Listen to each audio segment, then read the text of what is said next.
15 বছর শাসনের পর একজন নেত্রী তার দেশ থেকে পালিয়ে যাচ্ছে। তিনি মনে করেছিলেন অসংখ্য মানুষ হত্যার পরও তিনি ক্ষমতায় টিকে থাকতে পারবেন।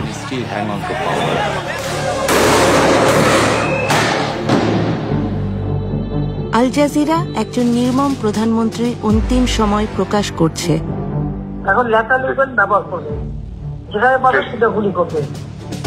শেখ হাসিনার ক্ষমতায় থাকার লড়াইয়ের শেষ প্রহর। তিনি সেনাপ্রধানকে জিজ্ঞাসা করেছিলেন যে আপনি এই লোকজনদের গুলি করে সরাচ্ছেন না কেন? পুলিশ খুব ভালো কাজ করছে, তারা মানুষ মারছে।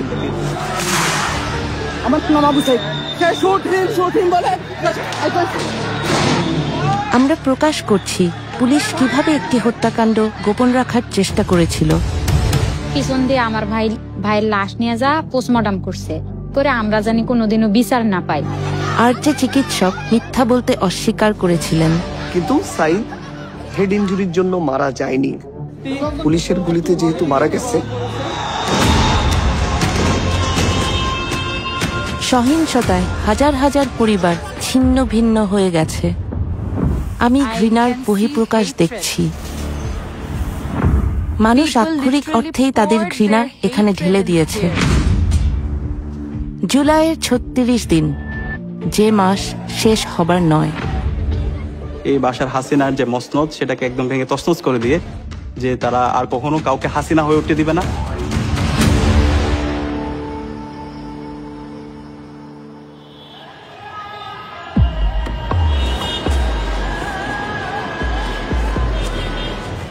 সতেরো কোটি মানুষের দেশ বাংলাদেশ।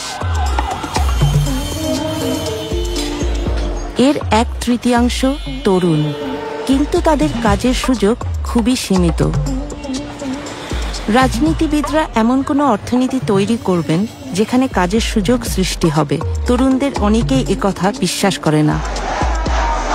2024 জুনে বাংলাদেশের ছাত্ররা সরকারি চাকরিতে মুক্তিযোদ্ধাদের পরিবারের জন্য সংরক্ষিত কোটা ব্যবস্থার অবসান চেয়েছিল।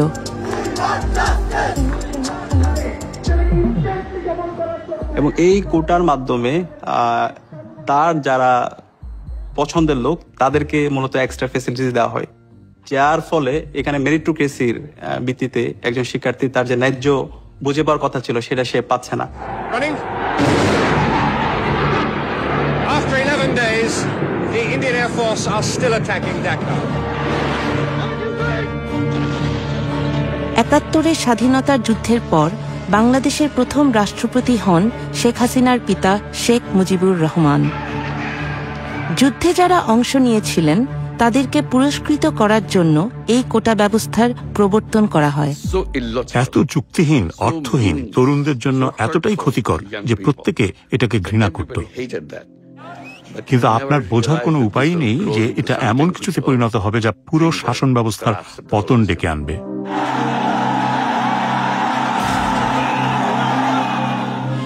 স্বাধীনতা যুদ্ধ এবং সেই যুদ্ধে তার বাবার ভূমিকা হয়ে ওঠে শেখ হাসিনার রাজনীতির মূল বয়ান।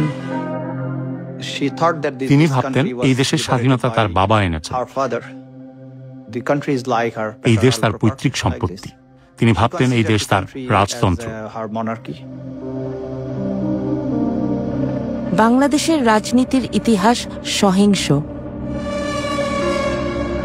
1975 সালে হাসিনার বাবা এবং পুরো পরিবার একটি রক্তাক্ত সামরিক অভ্যুত্থানে নিহত হন। প্রাণে বেঁচে যান শেখ হাসিনা এবং আওয়ামী লীগকে নেতৃত্ব দিয়ে ক্ষমতায় ফিরে আসেন 1996 সালে। তার 15 বছরের বক্তৃতাগুলো দেখুন। প্রায় প্রতিদিন, প্রতিটি বক্তৃতা, তার বক্তৃতার তৃতীয় বা চতুর্থ প্যারায় তিনি তার বাবা, তার মায়ের হত্যাকাণ্ড, তার পরিবারের ত্যাগের কথা বলতেন। তিনি ভেবেছিলেন দেশ শাসন করা তার জন্মগত অধিকার।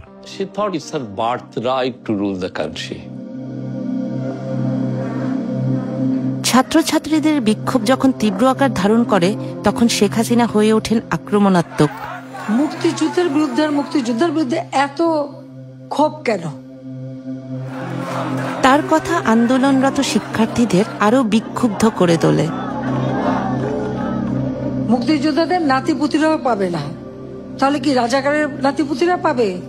সেটা আমার প্রশ্ন, দেশবাসীর কাছে প্রশ্ন, যে রাজাকারের নাতিপুতিরা সবকিছু পাবে, মুক্তিযোদ্ধারা পাবে না। মুক্তিযুদ্ধের সময় যারা বাংলাদেশের বিরোধিতা করেছিল তাদেরকে বলা হয় রাজাকার, বিশ্বাসঘাতক।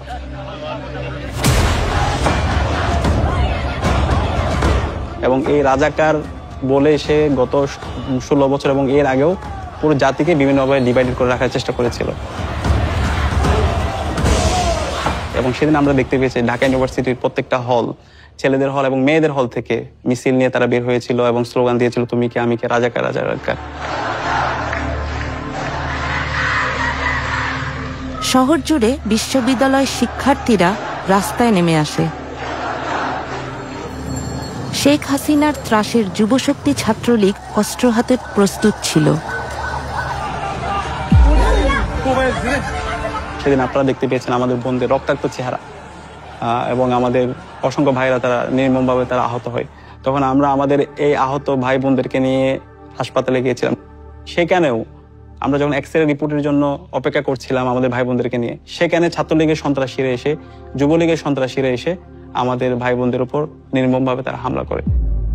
শেখ হাসিনার ফোন আলাপের এক্সক্লুসিভ রেকর্ড আল জাজিরার ইনভেস্টিগেটিভ ইউনিটের হাতে এসেছে, যা তার নিজস্ব গোয়েন্দা সংস্থাই রেকর্ড করেছিল।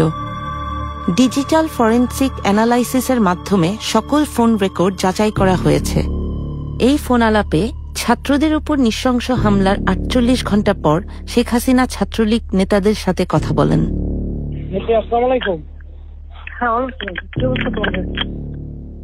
আর ক্যাম্পাসের পরিস্থিতি মোটামুটি স্বাভাবিক হয়ে আসছে, ছেলেদের হল অধিকাংশই ফাঁকা হয়েছে, তবে এরপরও ভিতরে পুলিশের সার্চ করতে হবে।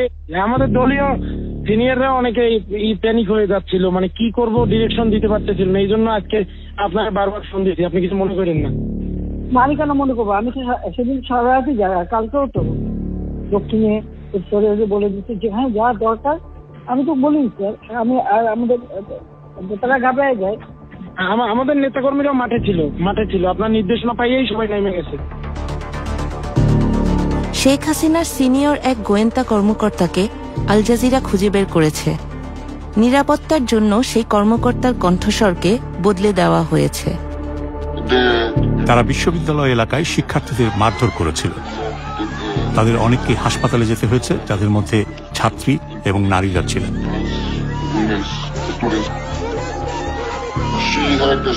দলের উপর তার কঠিন নিয়ন্ত্রণ ছিল। ছাত্রলীগ এবং আমি বলবো দেশের প্রতিটি সেক্টরে সবকিছুর উপর তার একচ্ছত্র নিয়ন্ত্রণ ছিল। পর্যদুস্ত প্রধানমন্ত্রী বিশ্বাস করতেন এই বিক্ষোভের পেছনে বিএনপি এবং জামাতে ইসলামীর হাত রয়েছে।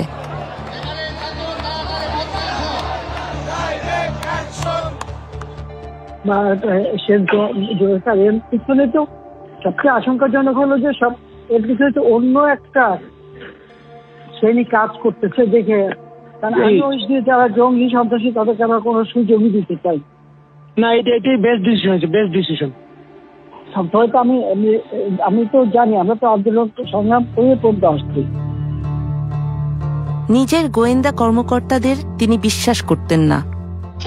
আমি বললাম, স্যার, এই যে রাস্তায় আপনার বিরুদ্ধে লোকজন দেখছেন, এরা সাধারণ মানুষ, এদের অনেকেই কোনোদিন রাজনীতি করেনি, এরা সাধারণ মানুষ, এরা সাধারণ শিক্ষার্থী।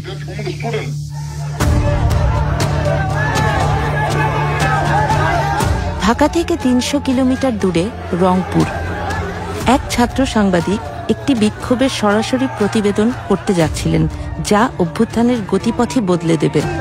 তো সেদিন আমরা যখন ক্যাম্পাসের প্রথম গেটে আসি, আমাদের উদ্দেশ্য ছিল সাংবাদিকতার প্রফেশনাল জায়গা থেকে নিউজের উদ্দেশ্যে আমরা বের হই। ঠিক তখনই আমরা দেখি হচ্ছে পুলিশ এবং শিক্ষার্থীদের মুখোমুখি অবস্থান।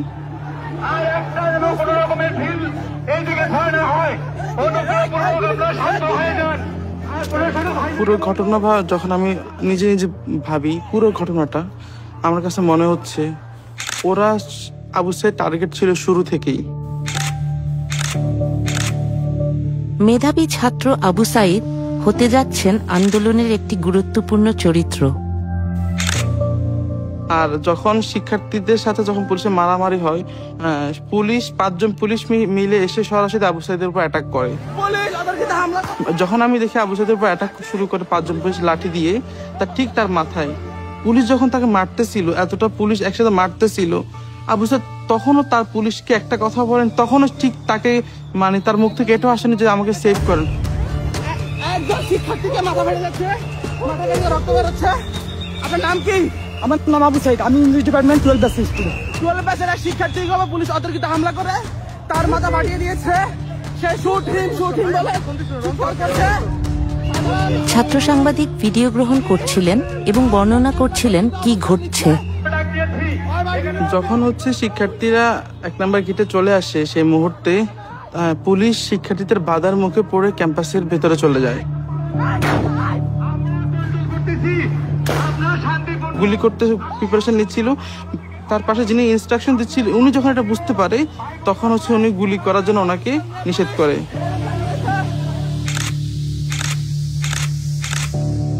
এবং ভেতর দিক থেকে আমাদের ক্যাম্পাসের কিছু কর্মকর্তা, কিছু কর্মচারী, পুলিশ মিলে শিক্ষার্থীদেরকে উদ্দেশ্য করে ইট পাটকেল, টিয়ার সেল গুলি করতে করতে ক্যাম্পাসের আবার 1 নম্বর গেটে আসে।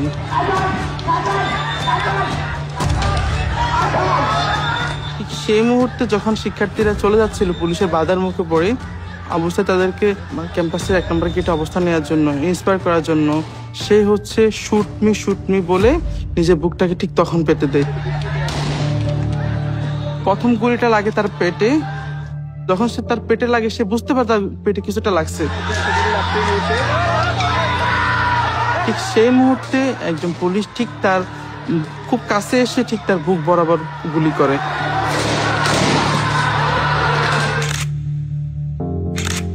পরপর 2টো গুলি এসে তার বুকে লাগে।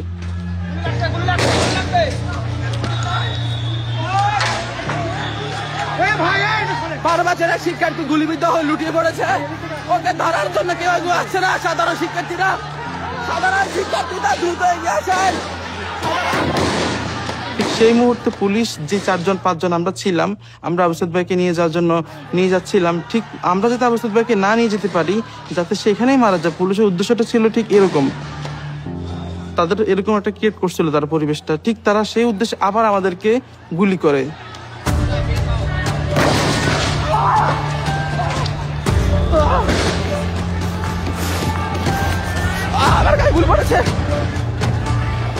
আমার গায়ে গুলি পড়েছে। আমরা আহত হই, আমরা যদি এখানে আবু সাইদের মতো পড়ে যাই। আপনারা দেখেন আমার গায়ে গুলি পড়েছে। পুলিশ সাধারণ শিক্ষার্থীদের পাশাপাশি সাংবাদিকদের উপর গুলিবিদ্ধ করেছে। সাংবাদিকের উপর গুলি করেছে। সে গুলিবিদ্ধ হওয়ার এবং আবু সাইদ ভাইকে সেই অবস্থা থেকে আমরা সবাই করে নিয়ে যাই। আবু সাইদ যেও তার 2 হাতকে প্রসারিত করে সে বলেছিল, বুকের ভিতর অনেক ঝড়, বুক পেতেছি, গুলি কর। আবু সাইদের শাহাদাতটা ছিল আমাদের জন্য সোর্স অফ ইন্সপায়ারেশন। সে যেভাবে তার 2 হাতকে প্রসারিত করে শহীদ হয়েছে, তখন আমরা প্রত্যেকে প্রতিজ্ঞা করেছিলাম আমরা প্রত্যেকে একজন আবু সাইদ হব। আবু সাইদকে হত্যার ভিডিওটি ভাইরাল হয়ে যায় এবং সমস্ত শিক্ষার্থীরা সেই সময় খুবই ক্ষুব্ধ হয়। তারা ভাবে যদি নির্দোষ আবু সাইদের সাথে এটি ঘটে থাকে, তবে আমাদের সাথেও একই রকম ঘটনা ঘটতে পারে। আবু সাইদের মৃত্যু সরকারকে বেশ চাপে ফেলে দেয়। শেখ হাসিনা জাতির উদ্দেশ্যে ভাষণ দেন। হত্যাকাণ্ড সহ যে সকল অনভিপ্রেত ঘটনা ঘটেছে, সুষ্ঠু ও ন্যায় বিচারের স্বার্থে সে সকল বিষয় বিচার বিভাগীয় তদন্ত করা হবে।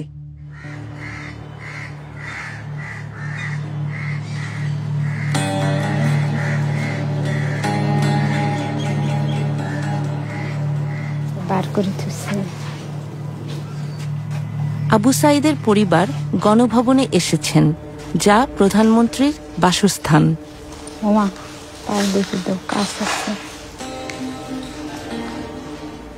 দেখি মনে হচ্ছে যে আমার নামে, ছেলের নামে সারা জায়গায় ছড়ে গেছে এবং হাসিনের এই গণভবন সাজসজ্জিতে সাজানো ছিল এলে এখন নিশ্চিহ্ন হয়ে গেছে, ভাঙচুর হয়ে গেছে, এখন তো হয়েছে ছাড়া বাড়ির মতো, তাই নয়? সব নস্বাদ হওয়া, ধুলিস্বাদ হওয়া।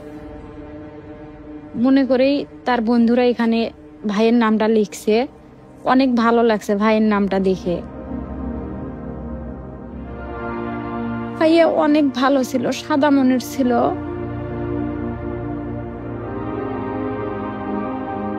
পিছন দিয়ে আমার ভাইয়ের লাশ নিয়ে যা পোস্টমর্টম করছে। যে ওনারা চাইছিল যে আঘাতের মাধ্যমেই তার সহপাঠীরা যে ঢিল ছোড়াছুরি করছে ওগুলো পায়াই আর কি মারা গেছে আবু সাইদ ভাই, এরকম রিপোর্ট বের করতে চাইছিল। ওকে। আবু সাইদ যেদিন নিহত হন সেদিন হাসপাতালে কর্তব্যরত ছিলেন ডাক্তার ইসলাম। সাইদের মৃত্যু হয়েছে মাল্টিপল প্লেট ইনজুরিতে এবং ইন্টারনাল হেমোরেজের ফলে তার মৃত্যু হয়েছে শর্টগান ইনজুরিতে, শর্টগানের গুলিতে, এবং এটা হোমিসাইডাল। এটাই যদি ডাক্তারের চূড়ান্ত সিদ্ধান্ত হতো তাহলে শেখ হাসিনার সরকারের জন্য অত্যন্ত ক্ষতিকর হতো। আমার মনে হয়েছিল যে পুলিশ আসলেই ব্যাপারটা সিরিয়াস ভাবে রিয়েলাইজ করেছে, যেহেতু এটা এক্সট্রা জুডিশিয়াল কিলিং ছিল। পুলিশ ফেঁসে যাচ্ছে যে পুলিশ গুলি করে মেরে ফেলছে, এই জন্য তারা চাচ্ছিল যে আমি যেন হেড ইনজুরিটাকে ফোকাস করি। আল জাজিরার হাতে আসা গোপন কল রেকর্ডিং থেকে জানা যায় যে হাসিনার সবচেয়ে বিশ্বস্ত মিত্র সালমান এফ রহমান পুলিশ প্রধানকে ফোন দিয়েছেন। হ্যালো, আচ্ছা মামুন, ওই যে রংপুরে যে আবু সাইদ যে মারা গেল, ওর পোস্টমর্টম হয়েছে? রিপোর্ট পাইছেন আপনারা? এখনো পাইনি।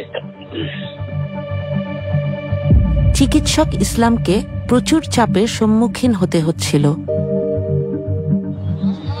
সাইদের গুলিবিদ্ধ হওয়ার পর থেকেই 3টার পর থেকে পুলিশ আমার সাথে যোগাযোগ করে। আমার কাছেও অনেক দিক দিয়ে ফোন আসছিল যে অটোপসি হচ্ছে কিনা, হবে কিনা। এখনো পান নাই কেন? এত সময় লাগে কেন? এটা আমাদেরকে দেয় নাই স্যার, এবং আমাদের সাথে তো ওরা লুকোচুরি খেলে।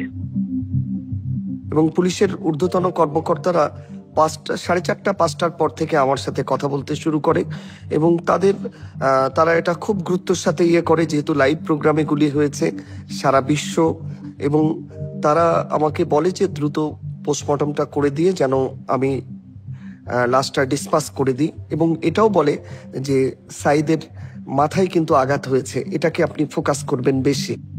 বডি পোস্টমর্টম করা হয়েছে তো? করা হয়েছে তো, রংপুর মেডিকেল করেছে, আমাদেরকে পোস্টমর্টম রিপোর্ট দিতে সময় লাগবে কেন? যদি করে তাকে লুকিচুরি কে খেলতেছে? রংপুর মেডিকেল? রংপুর মেডিকেল রিপোর্টে আসলে রিপোর্ট আমাকে 5 বার লিখতে হয়েছে। রিপোর্ট আমি প্রতিবার রিপোর্ট লিখি, জমা দিতে যাই, পুলিশের মনোপুত হয় না।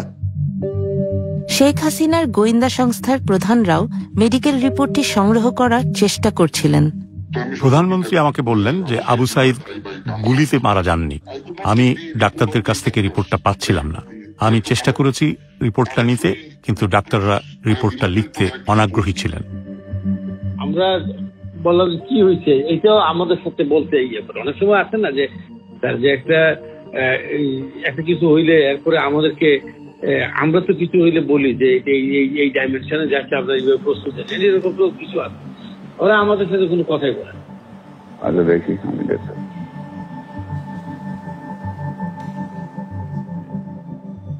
এটা ফোন কলটা আমি আজকেই প্রথম আপনাদের মাধ্যমে জানতে পারলাম, কিন্তু আমার যেটা মনে হয়েছে যে এটা সরকারের সর্বোচ্চ মহল থেকেই আবু সাইদের রিপোর্টকে মানে টেম্পারিং করার সর্বোচ্চ চেষ্টা করা হয়েছে।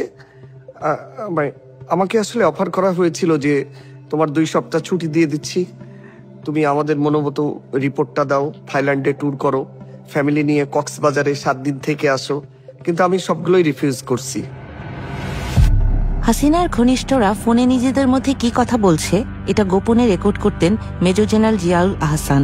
হাসিনার গোপনতম ঘটনাসমূহ তিনি জানতেন। তিনি ছিলেন হাসিনার চোখ ও কান। এটি ছিল জিয়াউল আহসানের মস্তিষ্ক প্রসূত। গোয়েন্দা সংস্থার পরিচালক, এবং তিনি সফটওয়্যারটি ব্যবহার করে ভিকটিমদের খুঁজে বের করতেন এবং তাদের তুলে নিতেন। কিন্তু আসলে এটি ব্যবহার করা হয়েছিল বিক্ষোভকারীদের শনাক্ত করতে বা তাদের খুঁজে বের করতে। যেসব রাজনৈতিক নেতাদের তারা অপহরণ করেছে এবং তাদের জোরপূর্বক গুম করেছে। তিনি তাকে বিশ্বাস করতেন, তিনি তার উপর আস্থা রাখতেন। সে ছিল ক্ষমতাবান, তার মনোভাব নিষ্ঠুর। এই গোয়েন্দা কর্মকর্তা এখন হত্যা মামলার আসামি। হাসিনার আমলে তিনি হাজার খানেক হত্যার সাথে জড়িত ছিলেন। তদন্তকারী অফিসাররা এমনটাই মনে করেন। ইতিমধ্যেই আমরা তথ্য পেয়েছি, যারা গুমের শিকার হয়েছিলেন সে নিজেই তাদেরকে হত্যা করেছে। সে তার দলবল ব্যবহার করে তাদের আটক কেন্দ্র থেকে অন্য কোথাও নিয়ে গিয়ে হত্যা করেছে, এবং অনেক সময় মৃতদেহগুলো সিমেন্টের বস্তা দিয়ে বেঁধে নদীতে ফেলে দেওয়া হয়েছে। হাসিনা 50টিরও বেশি মোবাইল ফোন ব্যবহার করতেন, তবুও তার কথা রেকর্ড হতো। কিছু ক্ষেত্রে অন্য পক্ষ বলছিল যে আমাদের টেলিফোনে এই বিষয়ে আলোচনা করা উচিত নয়, আর উত্তর দিচ্ছিলেন প্রধানমন্ত্রী, হ্যাঁ আমি জানি এটা রেকর্ড করা হচ্ছে, কোনো সমস্যা নেই। এটা ভাগ্যের পরিহাস। তিনি অন্যদের জন্য খুব গভীর খাদ খনন করেছেন, সেই খাদে এখন তিনিই পড়েছেন।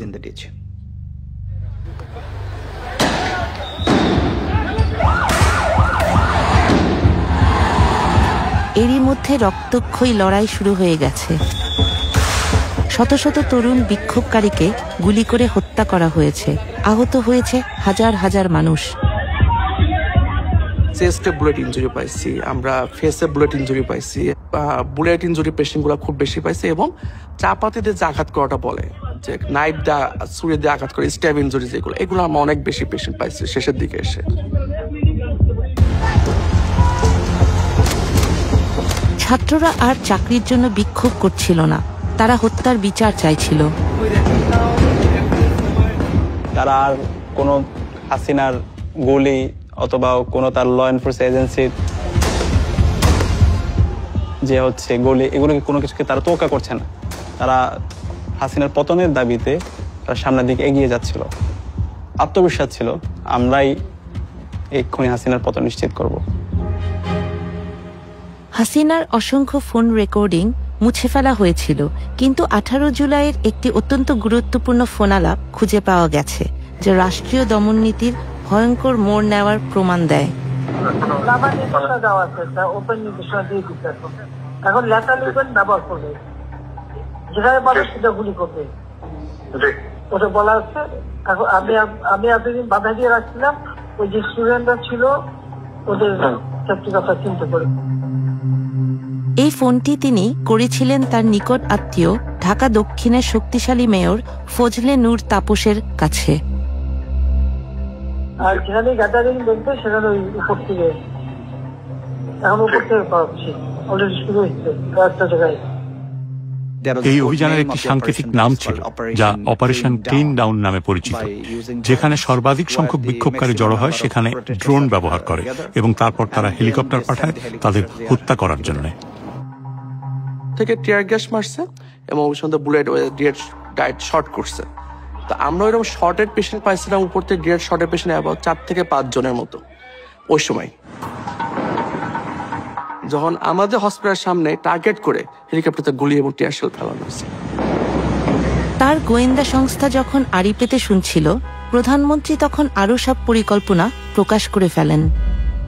সাথে কথা বলছি, ওরা রেডি থাকে, ঠিক আছে, এখন তো আমরা অন্য ইয়ে করছি, ছবি নিচ্ছি, তাহলে কিছু ছবি দেখে পাকড়াও করা যায় না রাতের মধ্যে?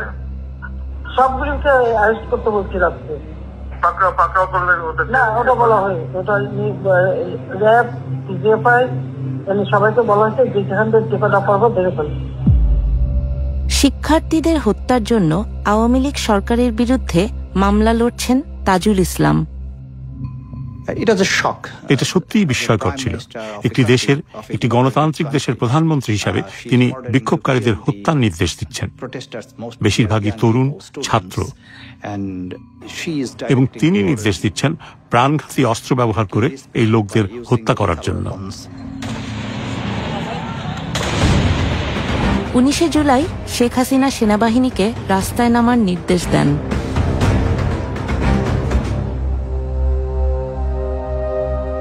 সে ছিল খুব লম্বা এবং সুদর্শন। যখন সে তার বন্ধুদের সাথে থাকত তখন তাকে সবসময় মনে হতো সে যেন নিজেই একটা মিনার। এসব নৃশংসতা 19 বছর বয়সী মাহমুদুরকে দারুণভাবে প্রভাবিত করে।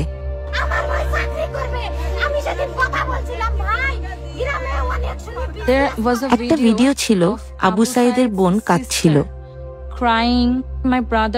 আমার ভাই সেটা ফেসবুকে শেয়ার করে এবং সে বলছিল, আমার মনে হচ্ছে এটা আমার বোন, তাই আমি এটা নিতে পারছি না।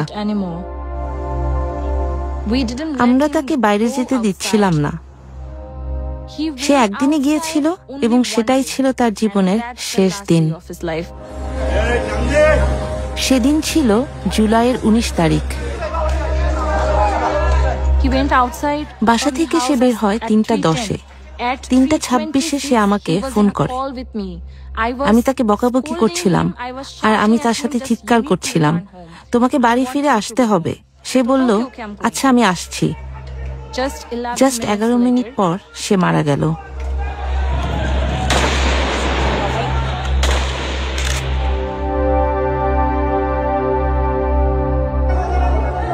মাহমুদুরের মরদেহ নিকটস্থ হাসপাতালে নেওয়া হয়। আরো 5টা লাশের সাথে আমার ভাইটা ছিল। এ যেন স্ট্রেচারে রক্তের সাগর। আমার মনে হচ্ছিল একটা দুঃস্বপ্ন দেখছি। এটা সত্যি হতে পারে না। আমি কোথায়? এটা কি কোনো যুদ্ধ হচ্ছে? সে আমাদের পরিবারের রত্ন ছিল, আমাদের একমাত্র স্বপ্ন, একমাত্র দামি জিনিস। আসলে সে আমাদের পরিবারের ভবিষ্যৎ ছিল। বিক্ষোভ যখন তীব্র আকার ধারণ করছিল, শেখ হাসিনা দেশের ব্যবসায়ী ও শীর্ষ রাজনীতিবিদদের সাথে দেখা করেন। তিনি ছিলেন একরোখা। ডিজিটাল বাংলাদেশ তো আমারই করে দেওয়া। আজকে সেই ডাটা সেন্টার থেকে শুরু করে সব কিছু পুড়িয়ে দেওয়া হয়েছে, সাবমেরিন কেবলটা পর্যন্ত নষ্ট করা হয়েছে। আজকে কারফিউ দিতে আমরা বাধ্য হয়েছি মানুষের জানমাল রক্ষা করার জন্য। ইন্টারনেট সংযোগ বিচ্ছিন্ন হবার কারণে তিনি বিক্ষোভকারীদের দোষারোপ করেছিলেন। হঠাৎ করে ইন্টারনেট ব্ল্যাকআউট। এর আগে আমরা সহজেই অনলাইন ইন্টারনেটের মাধ্যমে সবার সাথে যোগাযোগ করতে পারছিলাম। এই মুহূর্তের মধ্যে আমরা একটা অফলাইন নেটওয়ার্ক তৈরি করেছিলাম। আমরা কিছু এক্সট্রা ডিভাইস কিনে রেখেছিলাম এবং কিছু এক্সট্রা সিম, এবং আমরা যখন মিছিল করছিলাম সেই সময় হেলিকপ্টার থেকে হাসিনা এবং তার যে ল এনফোর্সমেন্ট এজেন্সি তারা আমাদের উপর গুলি করছিল। তো এই সময়ে একই সাথে মাঠের আন্দোলন সমন্বয় করা এবং পরবর্তী দিনের কর্মসূচি প্রণয়ন করা, সেটা ছিল আমাদের সবচেয়ে গুরুত্বপূর্ণ কাজ। কিন্তু ছাত্রলীগ নেতাদের সাথে তার এক ধারণ করা ফোনালাপে সাবেক প্রধানমন্ত্রী এক ভিন্ন চিত্র তুলে ধরেন। আর ওই বিটিআরসি বন্ধ করছে, আমি ইন্টারনেট বন্ধ, ব্রিটিশ হাইকমিশন ঠিক হবে, তোমরা বলো আন্দোলন পোয়াইছে, এটা শেষ ঠিক হতে অনেক সময় লাগবে। আল জাজিরা একটি গোপন সরকারি নথি পেয়েছে যা প্রকাশ করে কে বাংলাদেশকে ইন্টারনেট থেকে বিচ্ছিন্ন করেছে। জুলাইয়ের 15 তারিখে বাংলাদেশের টেলিযোগাযোগ কর্তৃপক্ষ ঢাকার বিভিন্ন বিশ্ববিদ্যালয় এলাকায় ইন্টারনেট সংযোগ বন্ধ করে দেয়। পরের দিন পর্যন্ত তারা 59টি বিশ্ববিদ্যালয় ওয়েব অ্যাক্সেস, ব্লগ এবং 2 শতাধিক সাইটে প্রবেশ বন্ধ করে দেয়। 18 জুলাই থেকে শেখ হাসিনার গোপন পর্যবেক্ষণ ইউনিট এনটিএমসি সমগ্র ওয়েব অ্যাক্সেসের উপর নিয়ন্ত্রণ নিয়ে ফেলে। পরের কয়েক সপ্তাহ ধরে তারা একের পর এক সোশ্যাল মিডিয়া সাইট বন্ধ করে দেয়। কিন্তু সহিংসতার ভিডিও তখনও বাইরের বিশ্বে পৌঁছাতে পারছিল। শেখ হাসিনার একটি পরিকল্পনা ছিল। শেখ হাসিনা ঢাকা উত্তর সিটি কর্পোরেশনের মেয়র আতিকুল ইসলামের সাথে কথা বলছিলেন।